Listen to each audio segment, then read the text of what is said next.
Assalamualaikum warahmatullahi wabarakatuh. Halo semuanya, ketemu lagi sama saya Sungging Trenggono di channel saya ST Mobi TV. Nah, pagi-pagi ini itu saya jam setengah 3 sudah persiapan. Kemudian tadi jam 3 saya harus keluar rumah. Kemudian ini menuju ke Surabaya untuk ngecek mobil Innova 2010-nya. Lanjutnya sekalian kita ke sana. Sesuai janji saya kemarin beberapa waktu yang lalu itu saya mau ngetes irit mobil Kijang Innova saya yang tahun 2005. Kondisinya standar, mesinnya nggak ada perubahan apapun, kilometer masih 123.000 sekian. Cuma ban sama pelek saya ganti punya Airibon ring 16. Kalau ban standar ya, pelek standar punya Airibon. Nah, ini saya isi full di Karanganyar. Nah, nanti setelah sampai Surabaya kita juga akan full juga. Jadi metodenya full to full ya, mendekati inilah, mendekati realnya ya. Nggak bisa real 100% mungkin karena full to full. Jadi kita ya berusaha untuk mendekati untuk ngambil data itu 1 liternya berapa kilo untuk tahun 2005 Kijang bensin manual transmisi tipe G. Nah, ini kita masih full, isi full dulu. Tadi itu bensinnya masih separuh lebih dikit ya. Kita nggak tahu ini berapa, nanti kita cek mutanya. Nah, ikutin aja, jangan lupa di subscribe, like, dan komen. Kita tes iritnya 160. Bayaran sini ya.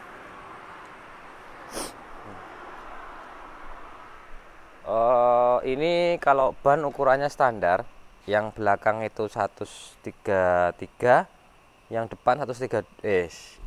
Sing belakang itu tekanan bannya 33, sorry. Ini masih ngantuk ya, walaupun udah mandi jam 3 pagi. Yang belakang ukuran 33, tekanan bannya, yang depannya 32. Tuh, standar bannya ya. Standarnya tapi punya ribbon. Yuk, sekarang kita jalan. Bismillah, weh. Nota ini berapa, Dek?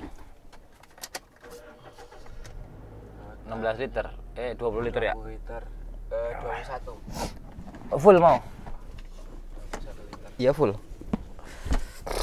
Oke, bismillah. Kita pakai AC tapi kondisinya low ya AC-nya ya, karena dingin banget, masih kurang sehat juga. Nggak bisa full 100%. Paling tidak kita bisa apa jenenge, bisa memperkirakan kalau pakai Kijang bensin 2000 cc, bensinnya belum Innovanya belum Euro, itu seborosnya seberapa. Kalau menurut saya sih boros dan tidaknya itu pertama tergantung dari kondisi mobilnya masing-masing ya, kondisinya sehat apa enggak. Karena kalau Innova itu yang sesuai video kemarin itu sudah saya sebutkan, itu sangat tergantung sekali sama yang namanya sensor airflow-nya. Jadi kalau airflow-nya kondisinya bagus, kemudian pembacaan sensornya bagus, ya insya Allah nggak sebegitu borosnya. Walaupun mungkin video ini nanti kalau hasilnya lebih dari 11 1 liternya itu mungkin ya pada nggak percaya, tapi yo nyatanya seperti itu. Yang saya rasakan sebenarnya hampir mirip sama Kijang saya yang Grand Extra ya, borosnya itu nggak beda jauh lah. Untuk Kijang Innova bensin ya, yang belum Euro, kondisinya mesinnya insya Allah ini oke. Kemudian sensor airflow-nya juga oke, pembacaannya. Jadi nggak ada error-nya, nggak ada pembacaan yang nggak pas dari jumlah udara yang masuk. Kemudian nanti akan disemprotkan bahan bakarnya disesuaikan sama udaranya. Jadi kalau pembacaan airflow-nya error atau pembacaan airflow-nya itu sudah tidak presisi lagi, maka nanti jumlah bahan bakar yang masuk sama jumlah bensin yang disemprotkan itu sudah nggak ini lagi, nggak homogen lagi, nggak mendekati sempurna gitu loh. Maksudnya nggak mendekati irit gitu. Makanya banyak juga teman-teman pasti yang ngomong, wah mobil Innova bensin belum Euro pasti borosnya minta ampun. Mobil paling boros ya, boros sama enggaknya ya sebenarnya tergantung dari mesin, terus tergantung dari cara bawanya. Ini saya bawanya itu RPM-nya tidak pernah lebih dari 3000. Jadi 2500 itu sudah saya oper, 2500 sudah saya oper, 2500 saya oper. Ada yang tanya, Apa nggak ngerusak mesin mas? Iya, selama ini saya pakai mobil beberapa tahun, dari saya di Astra dulu ya enggak masalah. Karena mobil ini juga tenaga yang dihasilkan maksimalnya di angka 4 ribuan. Jadi kalau di angka 3.000 itu sudah mau 80% tenaganya di situlah. Jadi memang enggak 100% tenaganya di situ, tapi paling enggak sudah 80% dan itu sudah lebih dari cukup untuk membuat mobil Innova ini yang beratnya itu berat banget, karena posisinya dia juga pakai sasisnya pakai bukan monokok ya, jadi tapi sasisnya sasis leather frame atau besi yang lonjoran gitu seperti mobil truk sasisnya. Jadi memang posisinya berat banget. Jadi ini mobil Innova itu kan sasisnya modelnya leather frame ya, jadi kayak truk gitu. Kalau yang lain kayak Rush, kemudian kayak Avanza itu monokok body. Terus kemudian koyo yang baru Expander R3 itu ya juga sama monokok body. Jadi yang leather frame itu yang sasis besi itu Innova, kemudian ada Pajero, Fortuner itu pakai leather frame besi, koyo truk. Udah sayur-sayurnya udah pada jalan ini. Oke, gitu informasinya. Kita jaga RPM. Kebetulan juga ini bebas hambatan ya, walaupun tidak di tol, tapi karena masih jam 3 pagi, setengah 4 ini. Udah jam setengah 4. Itu kita seperti di jalan tol, bebas hambatan, nggak ada halangan, nggak ada kendaraan lain di depan. Jadi mungkin teman-teman semua pasti komplain, kenapa nggak dibawa ke tempat macet-macetan. Yo karena kita sesuai kebutuhan aja. Kita mau ke Surabaya ngecek mobil, sekalian kita ngecek iritnya seberapa ketika mobilnya itu dibawa jalan tol full gitu aja wis. Jadi kita jalan sambil inilah, ada manfaatnya. Tuh. Ada yang nanya kemarin juga, kenapa nggak pilih diesel? Ya saya sebenarnya mau juga sih milih Innova diesel, tapi duitnya hanya Anda. Pertama itu masalah uang ya. Terus kenapa kok nggak pilih yang Euro? Ya belum dapat. Kalau Euro yang kondisi bagus dengan harga 105 juta itu nggak mungkin dapat. Yang sudah Euro kondisinya bagus itu nggak mungkin dapat. Terus berikutnya lagi, kenapa nggak pilih R3 yang sama-sama irit, sama-sama nyaman, harga 105 juta. Untuk harga 105 juta R3 itu kemungkinan dapat yang 2012, dan 2012 itu belum double blower. Nah, kalau ngiritnya irit, kalau nyamannya R3 selama soknya belum ngancing, depannya ya nyaman gitu kan. Tapi untuk kenyamanan kaki-kakinya yang tahan banting yo, saya pikir Innova nggak ada lawan gitu kan. Dibandingkan R3 memang hampir imbang lah kenyamanannya. Tapi secara kekuatan, nah yang saya pikirkan itu kan kekuatan, karena saya butuh mobil yang benar-benar kuat.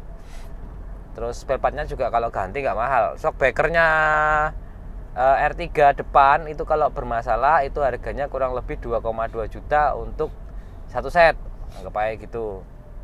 Sedangkan Innova ini shockbreaker depannya itu satu set cuma 750 ribuan. Kanan kiri kita beli ori di Nasmoko. Pakai itu Innova Ribbon, jadi lebih murah. Jadi yang perlu teman-teman semua ketahui, shock depannya Innova itu kalau yang Innova lama itu kurang lebih satunya hampir 500 ribu yang ori. Tapi kalau kita pakai yang Ribbon itu lebih murah, sekitar 375 satu biji. Jadi kalau dua kan 750 ribuan itu. Bedanya kan jauh sama R3 untuk shocknya. Untuk yang lain-lain hampir sama, makanya yo kekuatannya lebih kuat Innova, lebih nyaman Innova, lebih luas Innovanya. Kalahnya di bensin katanya, tapi kita cek aja bensinnya ini 1 liternya berapa, kan saya belum tahu juga. Untuk pastinya seperti itu. Terus lagi ada pertanyaan, kenapa nggak pilih Grand Livina? Oke, Grand Livina kan tahun muda. Terus AC-nya walaupun single depan ada tambahan di handrestnya itu, tengah-tengah itu ke bawah itu ada tambahan untuk blower ke belakang. Kenapa tidak Grand Livina? Tentunya kalau nyaman, ya secara menurut saya nyamannya Grand Livina itu kalau dibanding R3 tetap nyaman R3. Tapi tak bertahun muda kan, kalau 105 juta itu pasti di tahun 2000 ya 12-13an lah gitu. Bisa mungkin 14, mungkin bisa 13-14 mungkin kalau tipenya XV. Itu kalau menurut saya Grand Livina itu kaki-kakinya ndak bisa untuk di jalan yang hancur-hancur, cepet kena karena semuanya pakai busing, pakai karet, lower arm pakai karet segala macamnya. Jadi kekuatan kaki-kakinya pasti riskan kaki-kaki Grand Livina dibandingkan dengan Innova. Terus berikutnya lagi mesinnya itu selongsong koilnya gampang bermasalah, businya mahal. Ini kemarin saya ganti busi, saya beli ke Nasmoko, ke showroom Toyota. Businya untuk Innova ini itu harganya di 16.000 untuk satu biji. Jadi kalau 4 itu berapa? 16.000 kali 4 ya 70.000 gitulah. 4 biji itu ori di dealer belinya ya. Kalau Grand Livina businya itu sekarang itu ada di harga 550.000 businya aja. Jadi teman-teman bisa bandingin tuh. Walaupun memang penggantiannya itu lama, kalau Grand Livina itu standarnya penggantiannya adalah 100.000 kilo. Nyatanya selama saya buka bengkel itu Grand Livina itu banyak sekali yang trouble di angka 80.000 kiloan. Jadi ya apa namanya? Kalau kita ganti sekali itu ya lumayan gitu. Tapi kalau sering trouble gitu, sering masalah kan nggak asik juga. Belum lagi untuk Grand Livina biasanya olinya cepat habis. Ya pokoknya intinya banyak lah. Kenapa saya nggak pilih Grand Livina, terus saya pilihnya Innova? Karena tadi itu saya pilih Innova itu sesuai sudah saya sebutkan ya, leganya atau luasnya, dalamnya luas, kemudian nyaman buat menghajar-hajar jalan yang nggak rata, itu nyaman juga, terus kuat kaki-kakinya, harga spare partnya itu lebih murah, terus perawatannya juga lebih mudah, selama kita dapat unitnya yang kondisi bagus gitu loh teman-teman semua. Jadi kalau kondisinya kita dapat yang bagus, insya Allah Innovanya itu mau dipakai 4 tahun 5 tahun nggak rewel, nggak nyusahin kan ngono loh. Cuma kita ya bensinnya aja lebih dikit, tapi itu worth it sama apa yang kita dapatkan ngono loh. Jadi masih worth it lah kita dapatkan, karena kita jarang servis, cuma ngisi bensin sama ganti oli, gitu aja sih, nggak ada yang lain gitu. Makanya saya pilih Innova. Walaupun saya bengkel, tapi saya nggak mau ngutak-ngutak terus ribet dengan yang namanya kerusakan di kendaraan. Karena walaupun saya bengkel, tetap kalau rusak tetap mengeluarkan uang untuk beli spare partnya kan, intinya seperti itu ya. Jadi terus kemudian mobil juga nggak bisa dipakai gitu kan, padahal saya butuh mobil itu ya selalu harus langsung jalan gitu kan. Kalau mobilnya rusak kan nggak bisa. Yuk kita langsung aja untuk masuk ke tol ya, lamaan nanti ngoceng.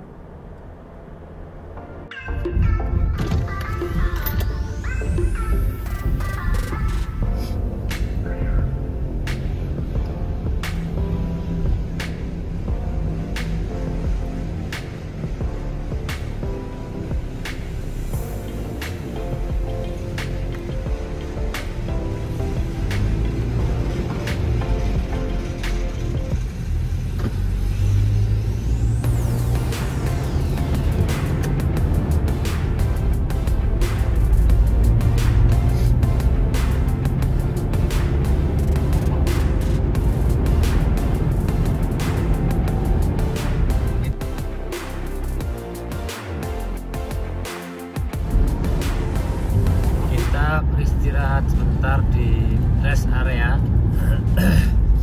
Ini daerah mana ya? Mojokerto, Kertosono ya? Taruban. Pokoknya daerah sinilah. Aku urung ngecek deh di map. Ini parkirnya di mana ya? Sini aja. Istirahat sebentar. Ini jam 5, jadi kita istirahat sambil kayak minuman atau makanan apa gitu. Nah, ini mobil kecil di sini. Ini. Oh, ngarep Alfamart Indo ya, saya segini aja. Musola sana. Ini lagi. Ah, sampai aja sini.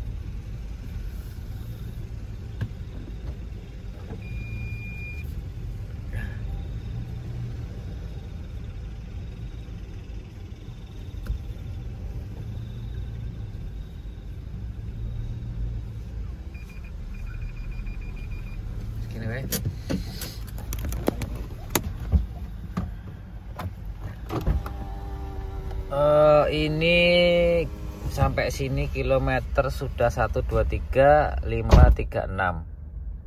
Oh. Terus perjalanan kita masih sekitar 122 kilo lagi. Oke, setelah saya cek itu kita sudah ada di tengah-tengah kondisinya. Tadi itu waktu pas di SPBU di Karanganyar 123.414. Sekarang 123.536. Itu dikurangin 414 itu jatuhnya 122.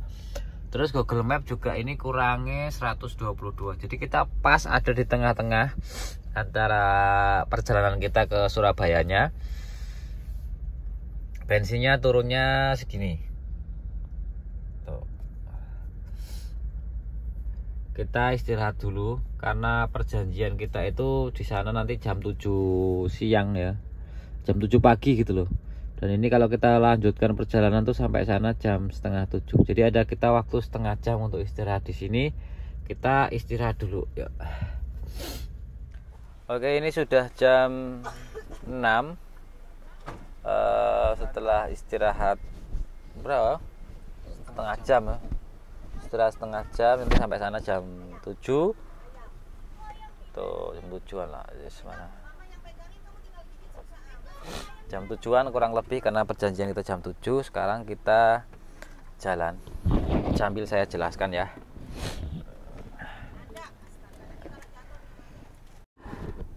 Oke, kita sambil jalan. Gelap asal.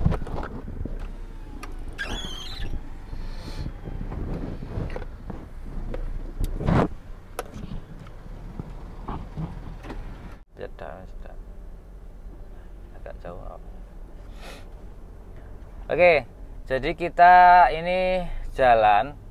Selama perjalanan tadi itu saya tidak pernah RPM-nya itu melewati angka 3000 ya. Jadi selalu di angka 3000 dan dari RPM ini setiap masing-masing mobil itu sebenarnya beda-beda karena rasio gear setiap mobil juga akan beda-beda, tenaga mobil beda-beda. Jadi yang akan saya jelaskan di sini nih, kita nanti depan agak berhenti dulu di ujung jalan peristirahatan ini sambil kita nanti RPM berapa aja yang biasanya saya pindah-pindahkan untuk perjalanan seperti ini ya, karena kita tidak ngejar waktu dan kita tidak akselerasi itu tidak. Nah, ini kita berhenti di ujung landasan jalan keluar. Saya akan jelaskan pertama pakai gigi 1 dulu. Di RPM berapa saya akan mulai pindah. Jadi ini oke, kita sudah berhenti sebentar. Nah, ini saya masukkan gigi 1.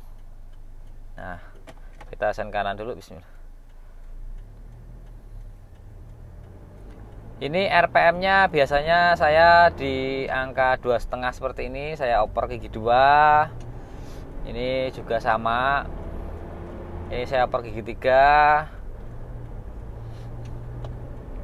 Terus nah, kita tunggu sebentar untuk mencapai kecepatannya. Nah, ini kayak oper gigi 4. Ini seperti ini.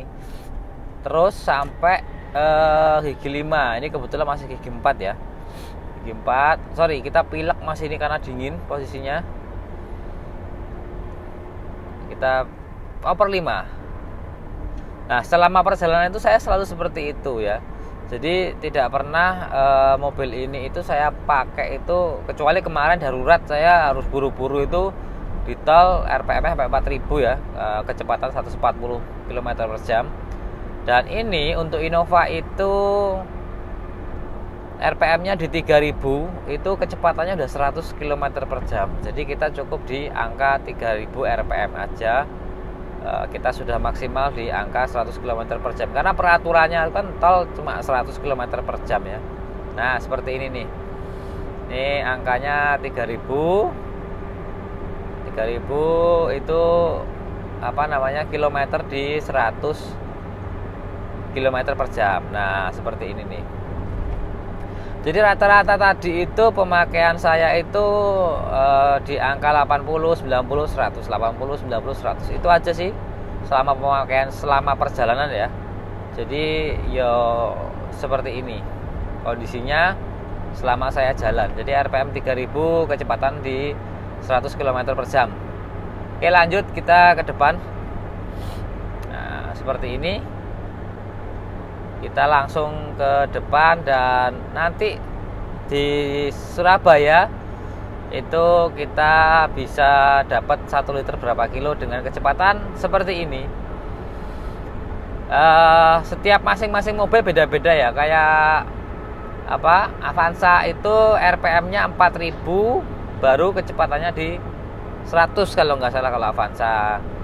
Terus Kijang Grand saya itu di RPM 3000,5, itu baru 100 kilometernya kecepatannya.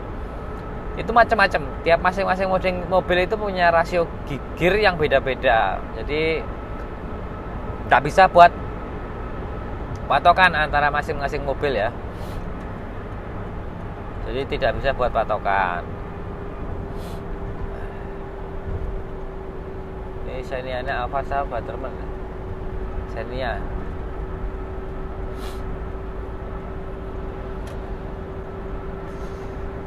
Ya lanjut ya, perjalanan ini saya bawa mobilnya seperti ini. Dan mudah-mudahan nanti selama perjalanan tidak ada kendala. Terus kita langsung nanti cek di apa namanya, pom bensin, isinya kita full to full itu berapa rupiah dari Karanganyar sampai ke Surabaya nanti.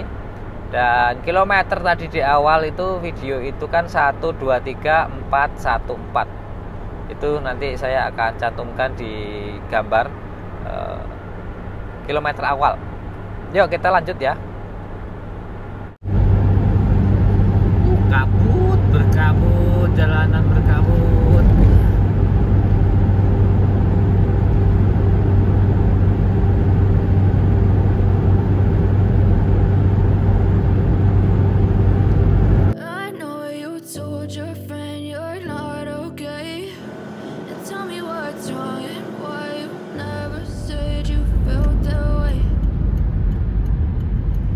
Kita sudah sampai Surabaya kota. Ini masih kita mau menuju ke tempat sesuai perjanjian dulu. Nanti setelah itu kita ngisi di pom bensin ya terdekat lah nanti ya.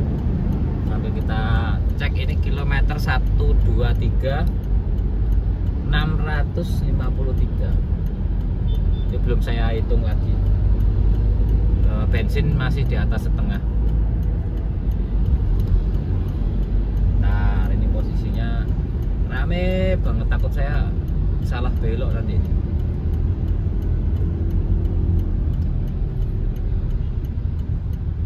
Daerah mana saya juga nggak ngerti. Daerah apa tiga? Gayung Kebonsari. Jalan Gayung Kebonsari, ini belok sini benar? Iya benar.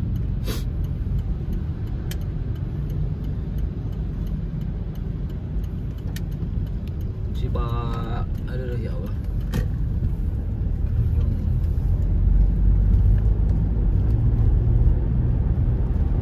Setelah tadi full tol, kita sudah keluar tol dan kita lewat jalan-jalan apa namanya, kota, perkotaan.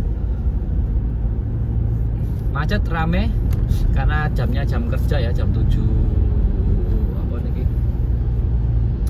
Jam 7.11. Nah, ini di depan nanti kita mau telepon dulu orang sudah mau sampai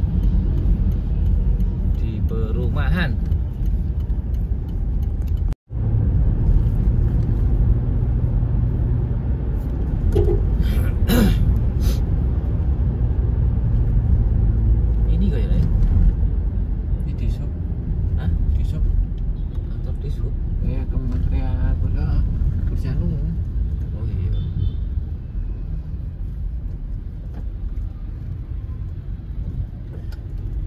wis langsung tekuk nganan. Ngawure kepono buanter-antem kan. Duluan. Monggo silakan. Oh, ini depan ini.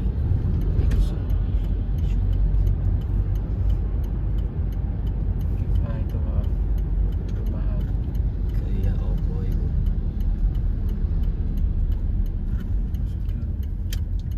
Iya, indah. Yuk, kita berhenti di sini dulu. Raha indah.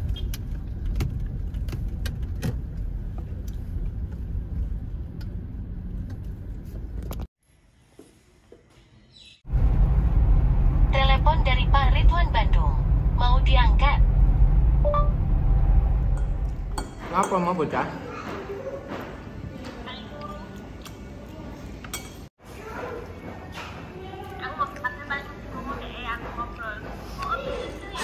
Oke, jadi kita ini ada di rest area. Jadi ini kita balik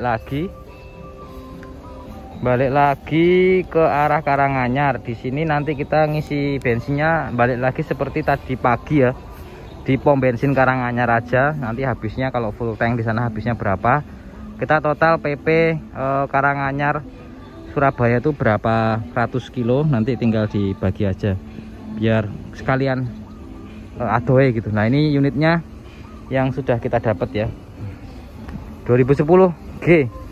Nanti untuk reviewnya kalau udah sampai bengkel aja.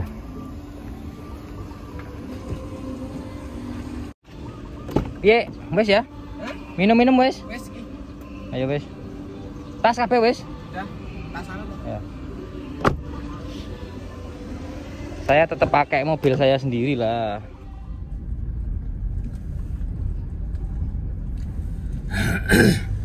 Kita nggak bisa ngisi pom bensin di sini karena di sini itu SPBU-nya servis ini ya, servis sendiri. Kita harus bayar dulu baru ngisi. Makanya kita wes 12 lah. Kita 12 lewat sini. Setelah 200 meter, belok kiri. Yuk. Jadi mamanya kita mau bayar berapa gitu, Belok kiri. 150 atau 200 gitu kan. Salah jalan nih.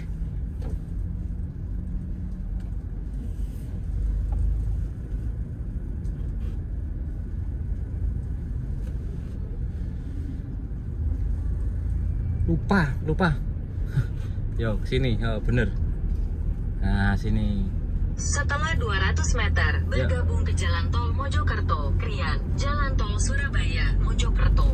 Oke, Kita tetap dengan posisi maksimal di kecepatan 100 km per jam dan RPM tidak lebih dari 3000 RPM ya, karena kecepatannya kalau gigi 5 di 3000 udah 100 km per jam.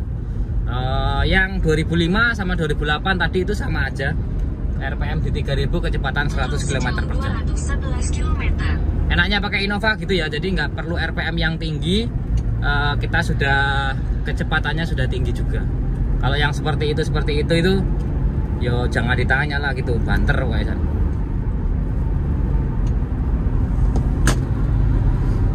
Ini kita akan melewati Jalan Bernada nih.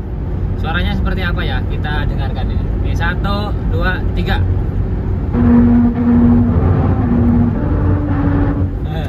Lucu ya. Jalannya ada nadanya. Gitu. Sip. Ini yang ada cuma di wilayah sini aja ya. Ini kalau mana dia? Daerah Ngawi. Apa Mospati Ngawi sini? Mospati Ngawi. Tulisannya gitu sih, daerah sini. Jadi daerah Madiun. Tol Madiun. Sing ada nadanya. Tapi jalurnya yang jalur cepat ya adanya, yang jalur lambat nggak ada suaranya.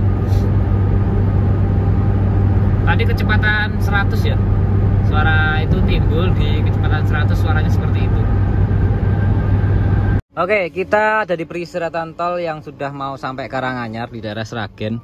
Ini kilometer yang tertera itu 123 824. Dan tadi itu kan terakhir itu 414. Ini berarti sudah 410 kilo yang sudah kita lewati. Dan ini kalau siang tentunya AC ya, AC nya nggak sampai full sih memang. Kalau tadi pagi itu saya itu AC nya apa jenenge kuwi yo paling kecil sendiri lah, nggak paling besar karena posisi sangat apa dingin. Yuk sekarang kita cek dulu angkanya berapa.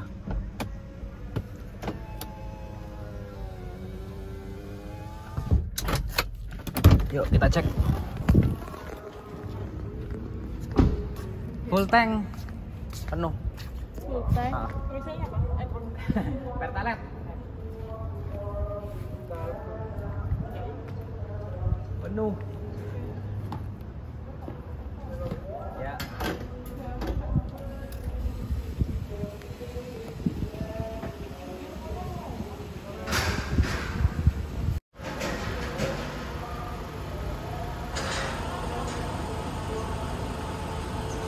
Oke, kita berhenti dulu di sini bentar. Lihat kondisinya ya. Jadi kita hitung-hitungan ini. Kita hitung-hitungan. Bentar, tak suruh kameramen.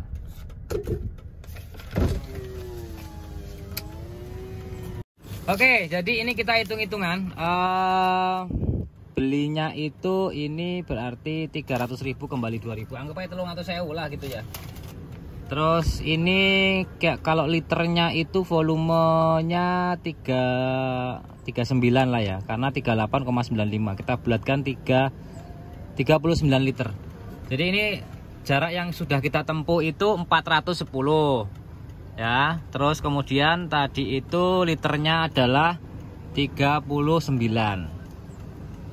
Sorry 410 ya,